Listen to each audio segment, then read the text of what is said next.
Friedrich Merz's bid to become Germany's 10th chancellor has failed in the first round of voting in parliament by 6 votes. The lower house of parliament, or the Bundestag, now has 14 days to elect Merz or another candidate chancellor with an outright majority. Joining me now is Oliver Farry from our International Affairs desk. Oliver, perhaps a shock then in the German parliament. Yeah, it's more likely going to be a temporary setback for Friedrich Merz. He will probably have to do a little bit of horse trading to get the votes that will allow him to be chancellor, and of course let his newly named cabinet proceed. There are clearly certain factions within the parliament. I would wager probably quite likely on the far right, the Alternative for Germany, who will be particularly annoyed at German intelligence marking them in an extremist group just the other day, which is something that definitely gives them an axe to grind and to be a disruptive influence for in this particular vote.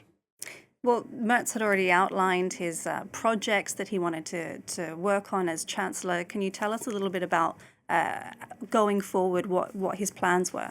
Well, he was to come in with a new broom after Olaf Scholz's fairly difficult time in office, but given Germany's consensual political system and the very fact that Merz wanted to sideline the far right, who had come second in the February election, there will be familiar faces from the last government, particularly the Social Democrats. They will have a strong influence in this one. Their co-leader Lars Klingbeil will be both vice chancellor and finance minister.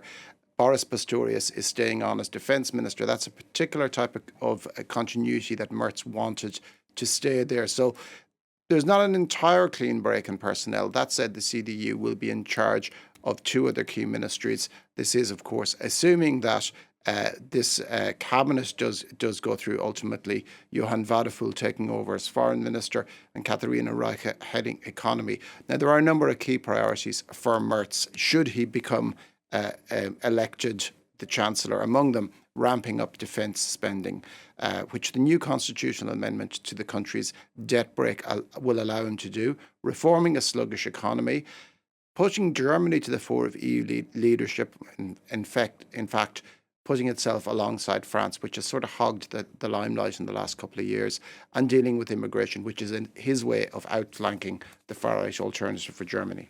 All right, Oliver Farry, thank you very much for taking a look at that vote in German Parliament this Tuesday.